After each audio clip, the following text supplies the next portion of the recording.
WSB. Hi, Sean. I talked to you yesterday. Good. You are fantastic. Thank you. Yes. A great host.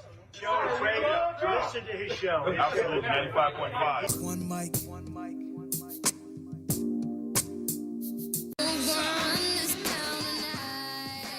RS-25 engines. 4, 3, 2, 1. Booster ignition.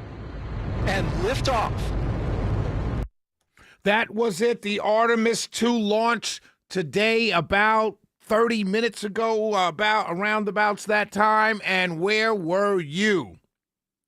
Mankind is on its way to its furthest and deepest part, not deepest part of space, but further into space than ever before. What a historic day! What a moment to watch that. I watched it live here at the radio station here. We were all here recording it, and I got to tell you, I felt in that moment proud to be an American.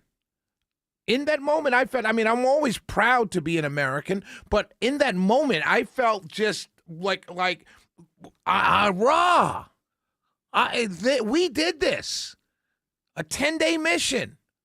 That's just the beginning of it, obviously, but it was a proud moment for all of us in this country to see this happen.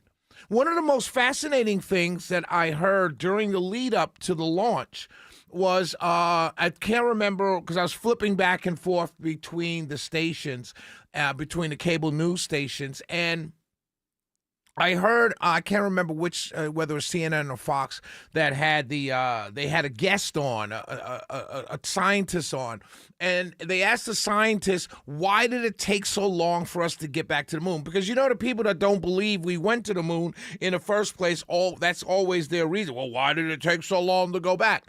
And the answer that he gave I'd never heard before, and it was a fascinating answer. He said because of the cost. And he said the cost is so much that you have to have, and NASA is political. So if an incoming administration or House or Senate but mostly an incoming administration does not prioritize returning to the moon, then the costs get muddled up. The monies get muddled up. And he said it was the first time in about 20 years where Republican and Democrat, all the administrations were focused on getting back to the moon. And then at another point in time during the broadcast, the lead up to the launch today, there was a question asked of how many people do you think are involved in this particular mission? And the answer was hundreds of thousands. Hundreds of thousands. And I thought to myself, that's what is making me so proud to be an American.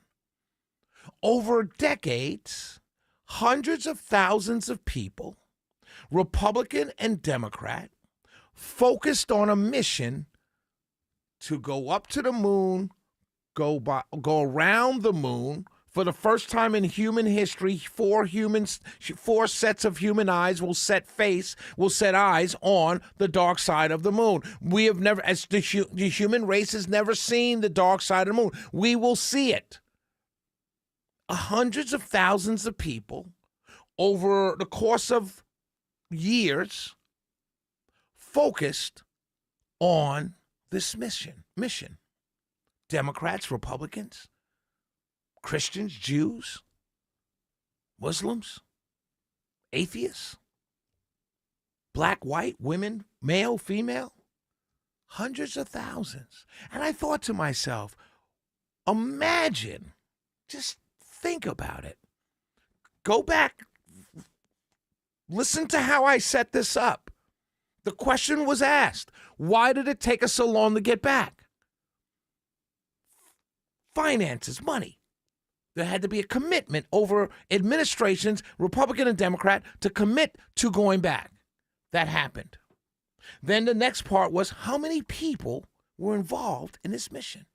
And the answer was hundreds of thousands. Now let's apply that to our lives. Let's apply that to us today. Imagine if we could live in a world, or forget the world, a country. If we can live in a country where we're all focused on one thing, people whose names you will never know, all focused on one thing. Let's say it's something eradicating hunger. It would take money. It would take a commitment by Republicans and Democrats. And it would take hundreds of thousands of random strangers working together to do that.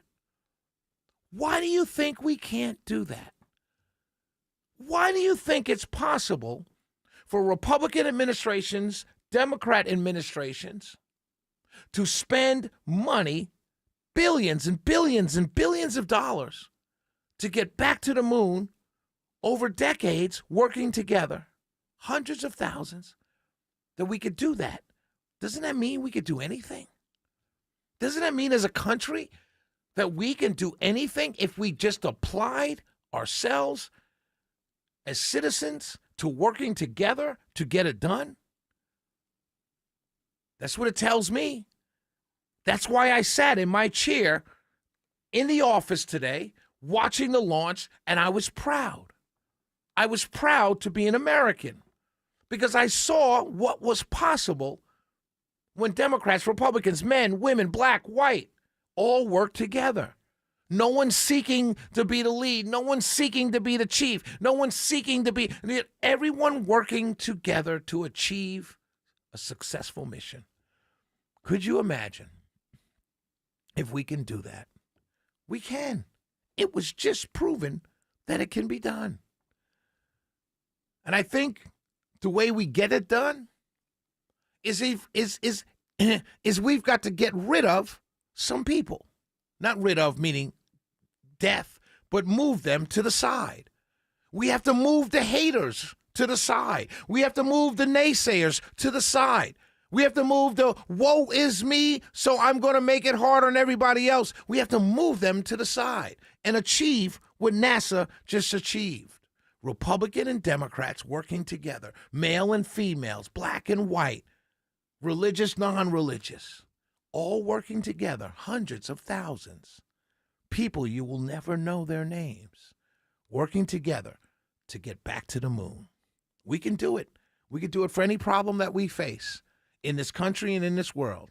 If we just get rid of the haters, if we just get rid of the naysayers, if we just get rid of the negativity and come together, the positive people come together and say, what is it that we're trying to do? I don't know, Shelley. What is it that you want to do? I don't know. Let's eradicate hunger. Let's eradicate cancer. Get rid of the pharmaceuticals. Get rid of the major food conglomerates. And let's get rid of these things. It's the Shelley Winter Show, 404-872-0750, 1-800-WSB-TALK. We'll be right back.